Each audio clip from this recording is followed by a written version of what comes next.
terkait pengaruh interaksi keruangan terhadap kehidupan di negara-negara ASEAN. Interaksi keruangan antar negara ASEAN telah berlangsung sejak lama. Interaksi ini mempengaruhi kehidupan di negara-negara ASEAN, baik secara langsung maupun tidak langsung. Pengaruh interaksi terjadi dalam berbagai kehidupan di negara-negara ASEAN. Salah satu faktor pendorong interaksi keruangan yaitu perkembangan teknologi.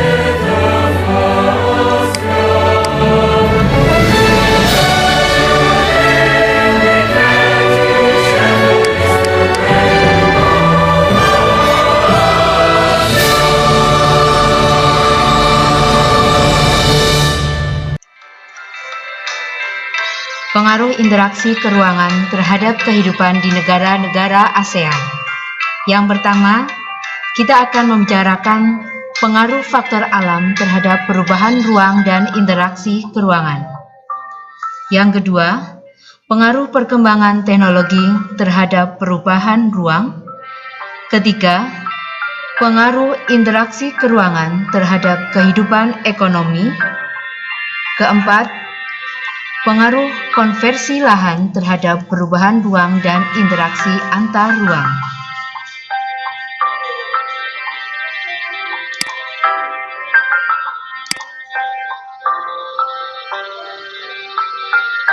Pertama, pengaruh faktor alam terhadap perubahan ruang dan interaksi keruangan. Perubahan ruang dan interaksi keruangan dapat dipengaruhi oleh kondisi alam. Apa saja kondisi alam tersebut? Kondisi alam berkaitan dengan faktor iklim dan geologis. Kedua faktor ini mempengaruhi perubahan ruang dan interaksi antar ruang. Yang pertama, faktor iklim. Hampir seluruh wilayah Asia Tenggara beriklim tropis. Hanya satu negara yang memiliki iklim tropis dan subtropis, yaitu Myanmar. Iklim tropis tersebut menyebabkan terjadinya dua musim, yaitu musim hujan dan kemarau. Kedua musim ini mempengaruhi aktivitas penduduk di Asia Tenggara dalam kehidupan sehari-hari. Akan tetapi, saat ini telah terjadi perubahan iklim karena pengaruh anomali cuaca, sehingga iklim sulit untuk diprediksi. Sebagian besar negara di dunia mengalami anomali cuaca atau ketidaknormalan cuaca, dan hal ini berpengaruh pada perubahan pola penggunaan lahan dan perilaku yang menyebabkan pemanasan global atau global warming. Pemanasan global terjadi karena pengaruh gas buang kendaraan, pencemaran udara, dan efek rumah kaca. Perubahan iklim dan anomali cuaca dapat menyebabkan bencana alam seperti banjir, badai, kekeringan, dan kebakaran hutan. Yang kedua adalah faktor geologi atau kondisi tanah dan batuan sebagai penyusunnya. Dilihat dari sejarah pembentukan bumi, awalnya benua Asia dan wilayah Asia Tenggara merupakan satu daratan. Terpisahnya Selat Karimata dan Selat Malaka menandai terlepasnya wilayah Indonesia dari Asia daratan. Wilayah Asia Tenggara terletak pada pertemuan lempeng Eurasia dan lempeng Indo-Australia. Kedua lempeng tersebut saling menunjang. Akibatnya, muncul rangkaian gunung berapi di wilayah dekat tumbukan lempeng. Pergerakan lempeng yang saling bertumbukan menimbulkan bencana geologis, yaitu gempa. Biasanya, ketika gempa itu terjadi di laut, akan berpotensi pada tsunami. Negara-negara ASEAN melalui Pusat Koordinasi Bantuan Kemanusiaan memberikan bantuan jika ada negara yang mengalami bencana. Di antaranya, berupa kebutuhan pokok, fasilitas kesehatan, dan donasi untuk perbaikan lingkungan dan masa pemulihan. Yang ketiga adalah faktor ketersediaan sumber daya alam. Setiap negara anggota ASEAN memiliki potensi sumber daya alam yang berbeda-beda. Meskipun demikian, hampir semua negara ASEAN memiliki potensi bahan tambang, kemudian sektor agraris, perikanan, dan kehutanan. Ketersediaan sumber daya alam mendorong terjalinnya interaksi antar negara dalam upaya memenuhi kebutuhan penduduknya. Pengaruh perkembangan teknologi terhadap perubahan ruang. Pola pikir manusia senantiasa berkembang untuk memenuhi kebutuhan sehari-hari. Seiring perkembangan pola pikir manusia, ilmu pengetahuan dan teknologi juga semakin berkembang. Ilmu pengetahuan dan teknologi ini dapat memudahkan manusia untuk memenuhi kebutuhannya. Yang pertama adalah teknologi transportasi. Perkembangan sarana transportasi membutuhkan ruang sebagai sarana dan prasarana penunjang. Makin banyak alat transportasi, maka diperlukan sarana penunjang seperti jalan raya, terminal, stasiun, pelabuhan, dan bandara. Perkembangan sarana transportasi mengubah kondisi wilayah suatu negara. Lahan produktif beralih fungsi menjadi fasilitas transportasi. Beberapa negara juga melakukan rekayasa jaringan lalu lintas transportasi untuk mengatasi masalah lalu lintas. Hal ini akan sangat berpengaruh kepada mobilitas penduduk agar bisa berlangsung secara cepat dan dinamis. Yang kedua adalah teknologi komunikasi. Keberadaan telepon seluler memungkinkan komunikasi berlangsung praktis dan mudah.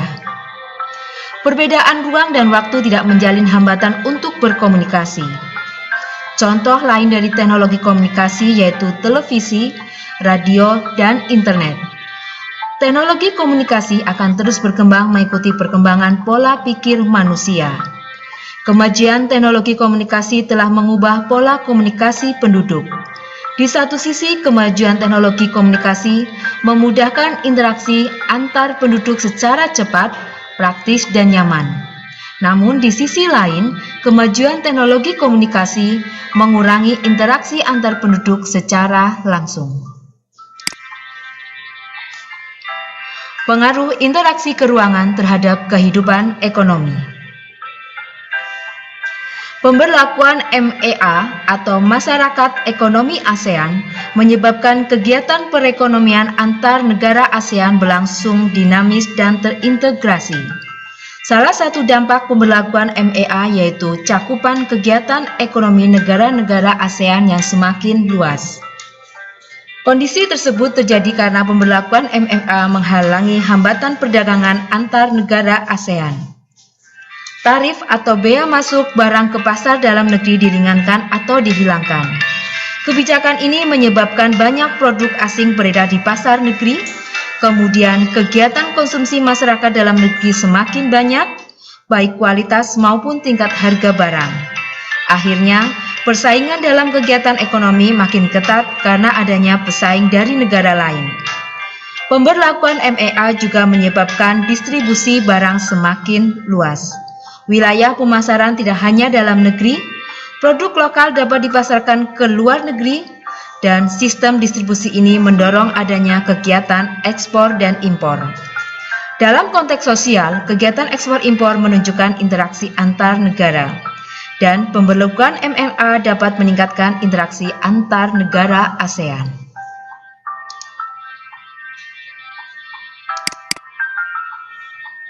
Pengaruh konversi lahan terhadap perubahan ruang dan interaksi antar ruang. Konversi lahan adalah kegiatan alih fungsi lahan untuk kegiatan tertentu. Konversi lahan ini biasanya dilakukan sesuai kebutuhan masyarakat. Yang pertama adalah pengaruh konversi lahan terhadap pertanian menjadi lahan pemukiman. Setiap tahun, laju pertumbuhan penduduk senantiasa meningkat. Seiring bertambahan jumlah penduduk, jumlah kebutuhan lahan pemukiman juga semakin meningkat.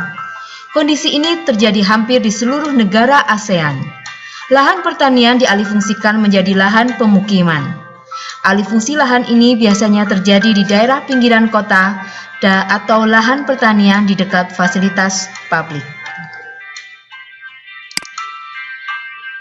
Yang kedua adalah pengaruh konversi lahan pertanian menjadi kawasan industri. Ada beberapa alasan pemilik modal mendirikan perusahaan di pinggiran kota. Yang pertama, lahan pertanian strategis. 2. Harga lahan pertanian relatif murah dibandingkan lahan terbangun. 3. Akses daerah pinggiran kota lebih mudah dijangkau. 4. Daerah pinggiran kota lebih dekat dengan lokasi bahan baku. Dan untuk faktor pendorong alih fungsi lahan, yang pertama adalah lahan pertanian semakin berkurang atau sempit.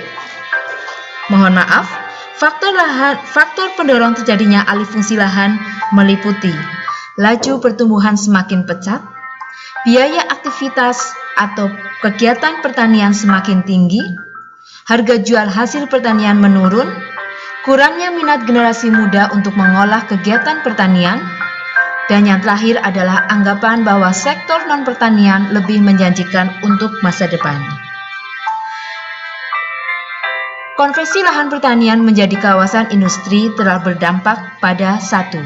Lahan pertanian semakin sempit, kapasitas produksi pangan nasional menurun, sarana dan prasarana pertanian tidak terpakai, banyak buruh tani kehilangan pekerjaan, serta ruang terbuka hijau semakin berkurang.